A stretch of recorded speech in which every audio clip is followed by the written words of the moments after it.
Au nom du Père et du Fils et du Saint-Esprit, le Seigneur soit avec vous. Et avec votre esprit. Frères et sœurs, préparons-nous à la célébration du mystère de l'Eucharistie en reconnaissant que nous avons péché. Je confesse à Dieu Tout-Puissant. Je reconnais devant vous, frères et sœurs, que j'ai péché en pensée, en parole, par action et par omission. Oui, j'ai vraiment péché. C'est pourquoi je supplie la bienheureuse Vierge Marie, les anges et tous les saints, et vous aussi, frères et sœurs, de prier pour moi le Seigneur notre Dieu. Que Dieu Tout-Puissant nous fasse miséricorde, qu'il nous pardonne nos péchés et nous conduise à la vie éternelle.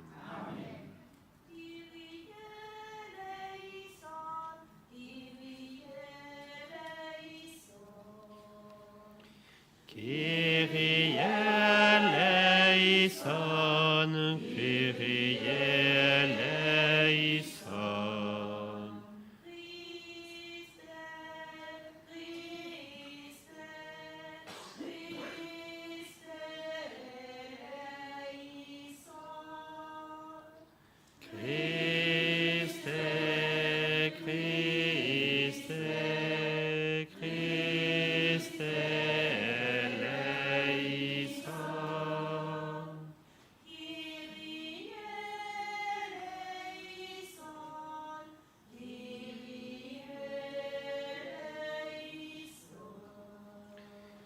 Kyrie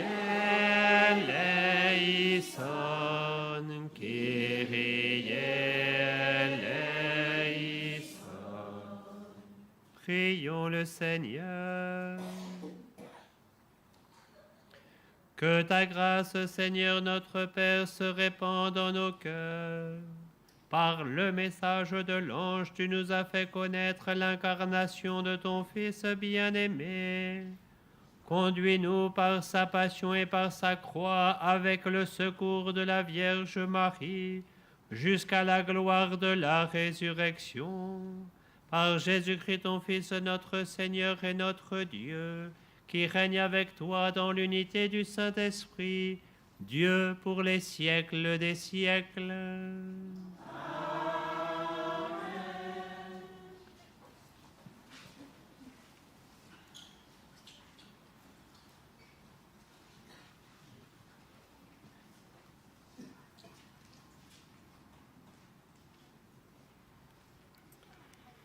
Lecture du livre d'Ézéchiel. Parole du Seigneur. Si le méchant se détourne de tous les péchés qu'il a commis, s'il observe tous mes commandements, s'il pratique le droit et la justice, il ne mourra pas, il vivra. On ne se souviendra pas des péchés qu'il a commis, il vivra à cause de la justice qu'il a pratiquée. Est-ce donc la mort du méchant que je désire, déclare le Seigneur ? N'est-ce pas plutôt qu'il se détourne de sa conduite et qu'il vive ? Mais si le juste se détourne de sa justice et fait le mal, en imitant toutes les abominations des méchants, est-ce qu'il vivra ?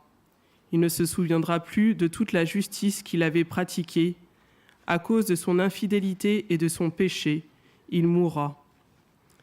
Et pourtant vous dites, la conduite du Seigneur est étrange. Écoutez donc, fils d'Israël, est-ce ma conduite qui est étrange ?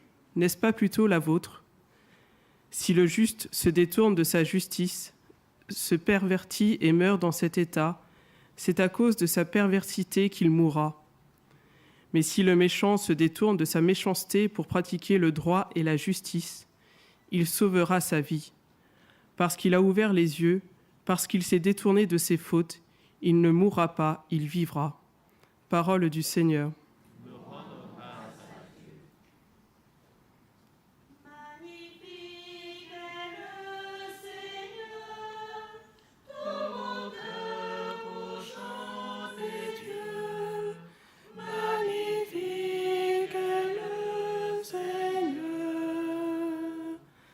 Des profondeurs, je crie vers toi, Seigneur. Seigneur, écoute mon appel, que ton oreille se fasse attentive au cri de ma prière. Magnifique est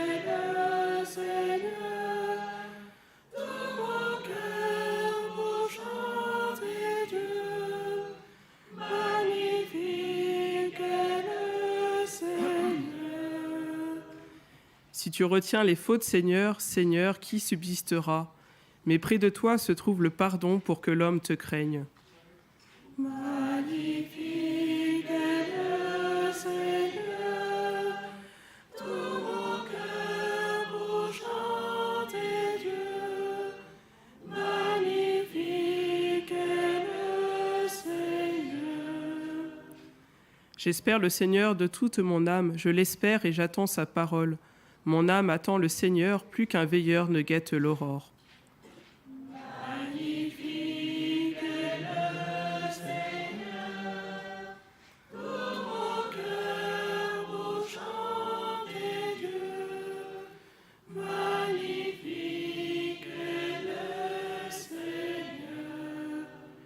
Oui, près du Seigneur est l'amour, près de lui abonde le rachat.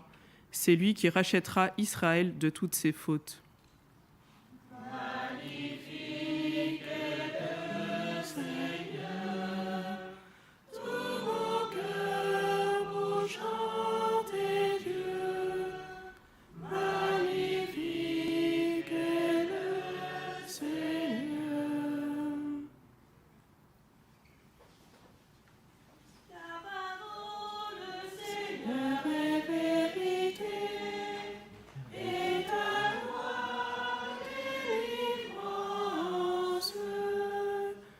Tu ne désires pas la mort du pécheur, tu veux qu'il renonce à ses chemins et qu'il vive.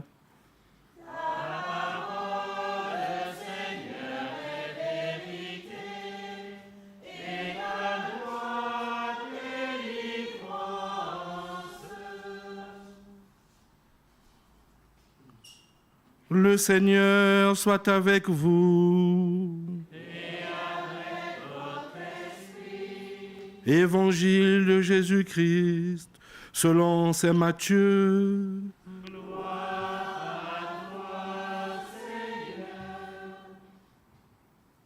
Comme les disciples s'étaient rassemblés autour de Jésus sur la montagne, il leur disait : Je vous le déclare, si votre justice ne surpasse pas celle des scribes et des pharisiens, vous n'entrerez pas dans le royaume des cieux.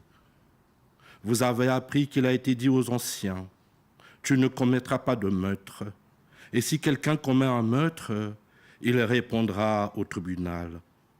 Eh bien moi, je vous dis, tout homme qui se met en colère contre son frère en répondra au tribunal. Si quelqu'un insulte son frère, il répondra au grand conseil. Si quelqu'un maudit son frère, il sera passible de la géhenne de feu. Donc, lorsque tu vas présenter ton offrande sur l'autel, si, là, tu te souviens que ton frère a quelque chose contre toi, laisse ton offrande là, devant l'autel. Va d'abord te réconcilier avec ton frère et ensuite, viens présenter ton offrande. Accorde-toi vite avec ton adversaire pendant que tu es en chemin avec lui, pour éviter que ton adversaire ne te livre au juge, le juge aux gardes, et qu'on te jette en prison. Amen, je te le dis, tu n'en sortiras pas avant d'avoir payé jusqu'au dernier sou. Acclamons la parole de Dieu. Louange à toi, Seigneur Jésus.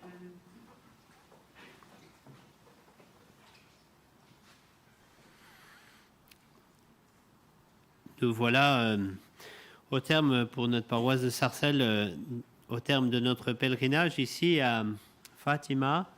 Mais ce pèlerinage, il s'inscrit dans le pèlerinage de notre vie. Et donc, nous devons véritablement, pas simplement clôturer notre pèlerinage, mais au contraire, demander cette grâce de le prolonger.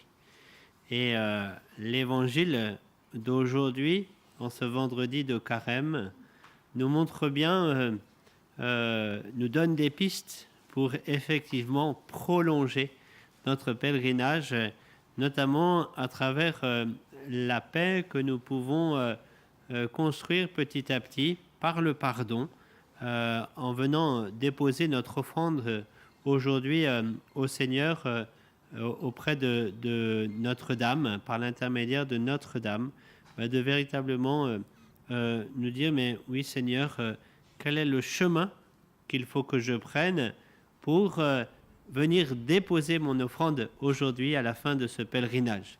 Est-ce que c'est un chemin qui m'invite justement à pas simplement déposer mon offrande, mais à la déposer avant, un peu plus loin, d'aller me réconcilier avec ceux avec qui j'aurais besoin de me réconcilier, et puis de reprendre mon offrande. En fait, c'est l'image de notre vie. Cet évangile, c'est véritablement l'image de notre vie. Pourquoi? Parce que l'évangile commence par « si votre justice ne surpasse pas, etc., vous n'entrerez pas dans le royaume des cieux ». En fait, quel est le but de notre vie? Que nous nous entendions bien, que nous nous respections les uns les autres, que nous fassions bien notre prière, bien notre carême, que nous rentrons bien dans les cases de tout ce que l'Église nous demande. Non, ça suffit pas, ça. Ça suffit pas.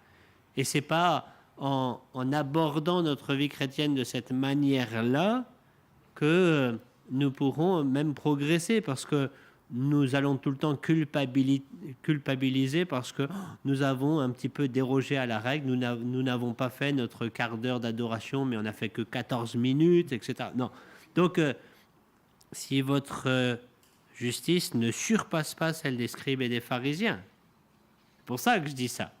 C'est parce que, justement, notre but, c'est le royaume des cieux. C'est le royaume des cieux.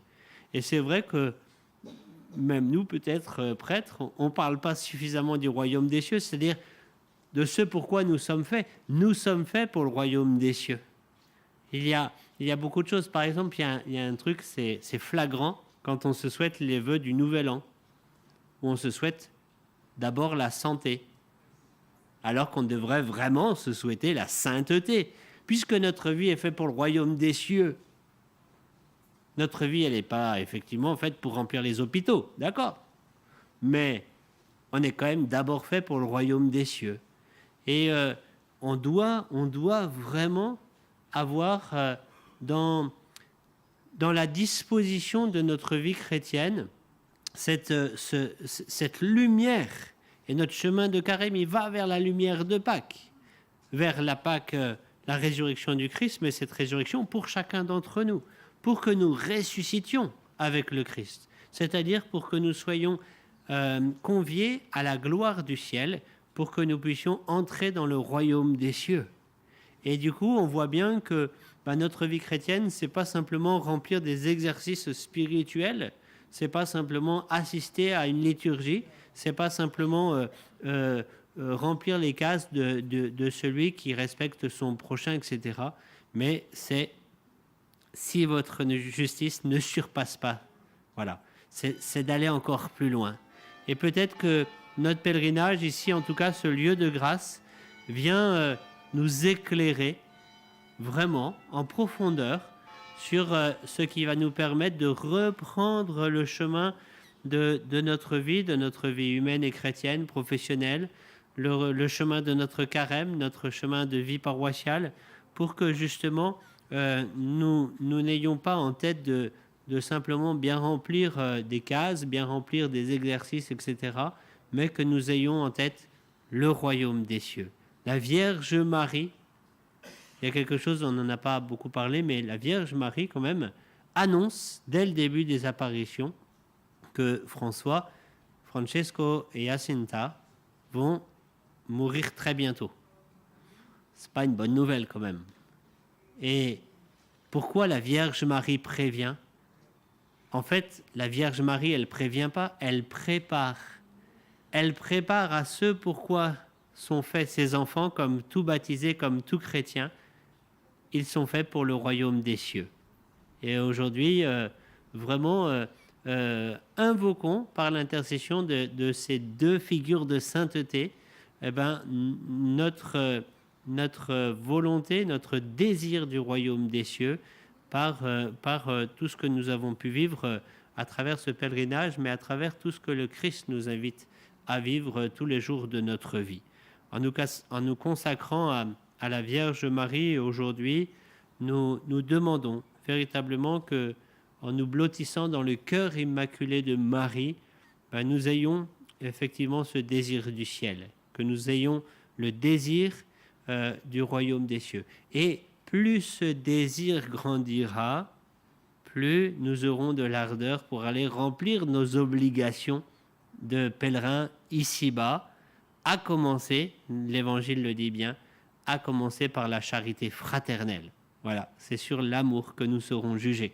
Ça ne veut pas dire qu'il faut négliger le reste, hein, mais ça veut dire que nous sommes invités déjà à vivre pleinement notre charité fraternelle.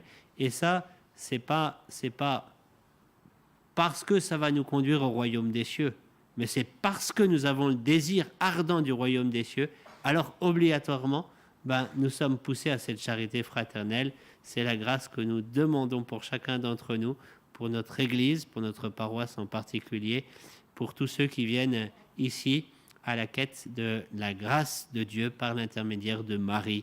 Amen.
Priez, frères et sœurs, que mon sacrifice, qui est aussi le vôtre, soit agréable à Dieu le Père Tout-Puissant. Que le Seigneur reçoive de vos mains ce sacrifice à la louange et à la gloire de son nom, pour notre bien et celui de toute l'Église. Nous te le demandons, Seigneur, fais que notre cœur corresponde à notre offrande, et qu'en célébrant les mystères de ton Fils unique, nous devenions moins indignes de ses promesses, lui qui vit et règne pour les siècles des siècles.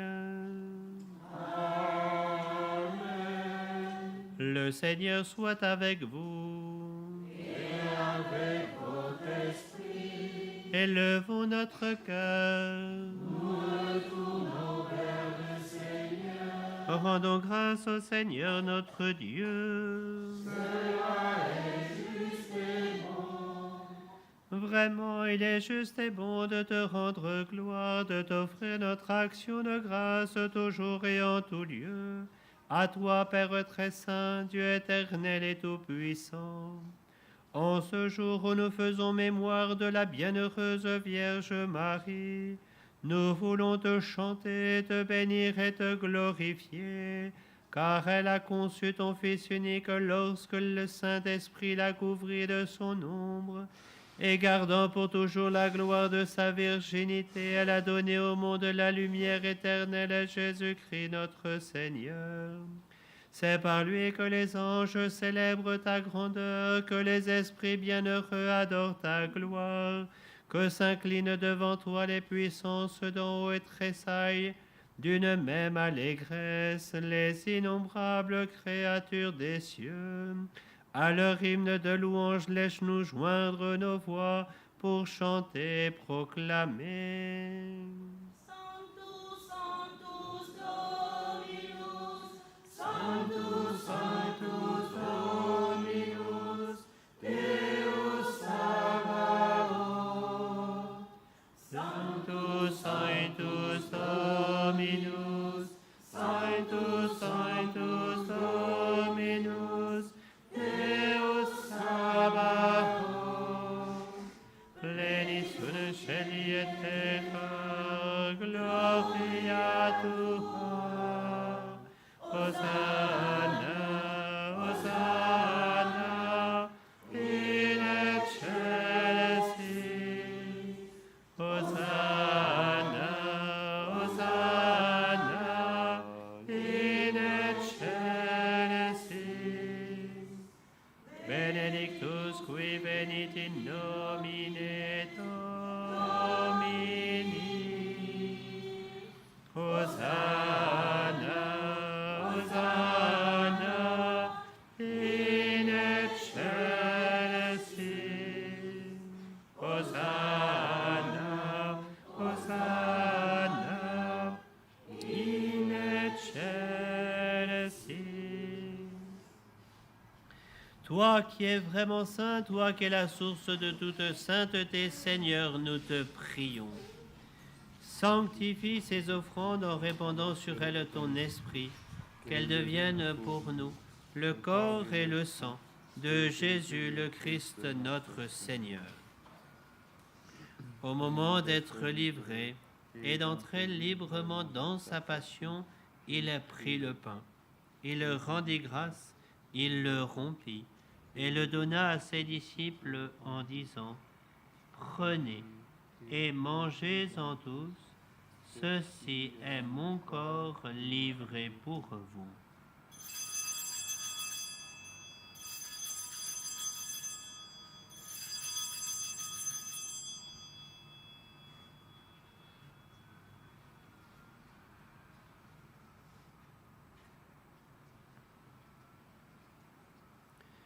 De même, à la fin du repas, il prit la coupe. De nouveau, il rendit grâce et la donna à ses disciples en disant : Prenez et buvez-en tous, car ceci est la coupe de mon sang, le sang de l'alliance nouvelle et éternelle, qui sera versé pour vous et pour la multitude en rémission des péchés. Vous ferez cela en mémoire de moi.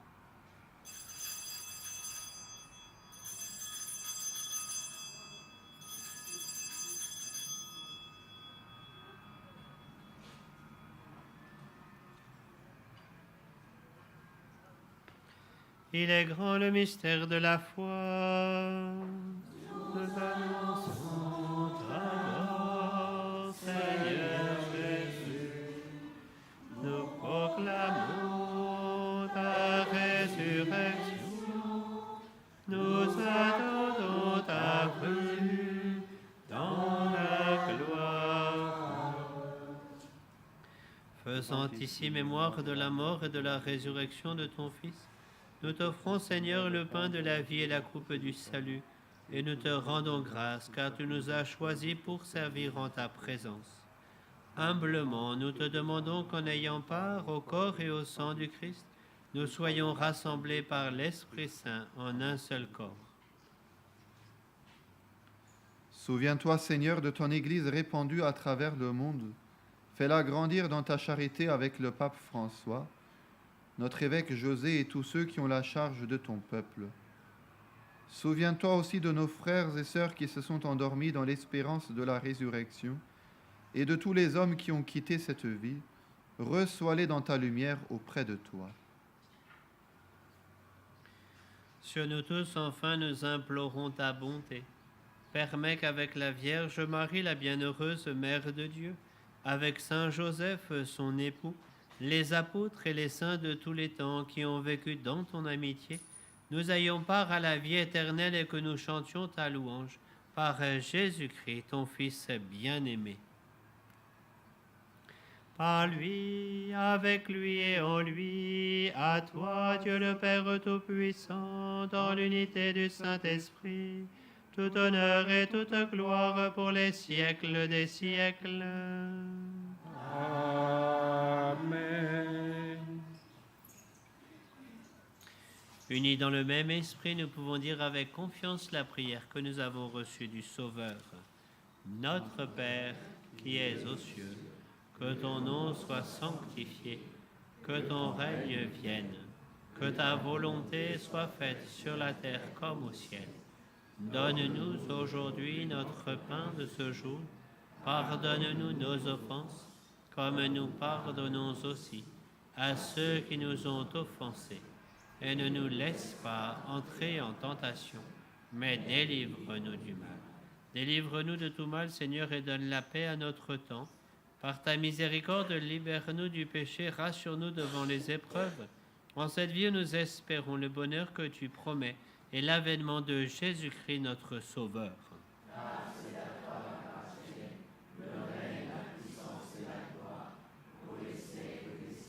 Seigneur Jésus-Christ, tu as dit à tes apôtres, je vous laisse la paix, je vous donne ma paix. Ne regarde pas nos péchés, mais la foi de ton Église. Pour que ta volonté s'accomplisse, donne-lui toujours cette paix et conduis-la vers l'unité parfaite, toi qui règnes pour les siècles des siècles. Que la paix du Seigneur soit toujours avec vous. Et avec votre esprit.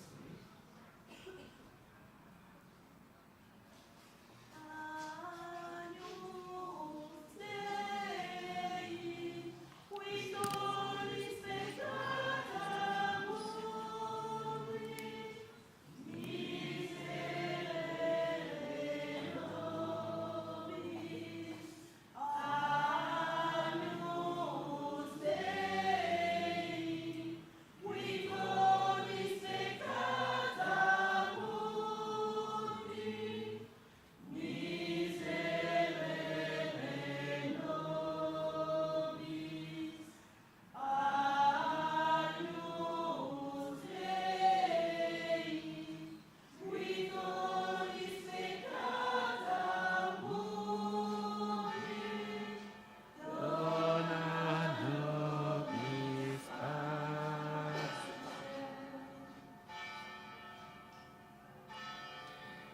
Voici l'agneau de Dieu, voici celui qui enlève les péchés du monde. Heureux les invités au repas des noces de l'agneau. Seigneur, je ne suis pas digne de te recevoir, mais dis seulement une parole, je serai guéri.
Prions le Seigneur.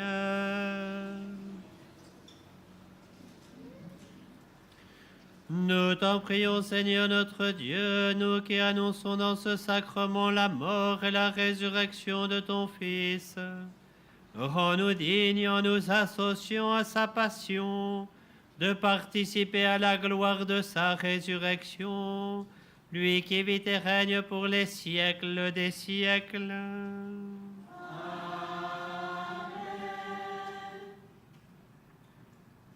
Nous prenons la prière de consécration au cœur immaculé de Marie.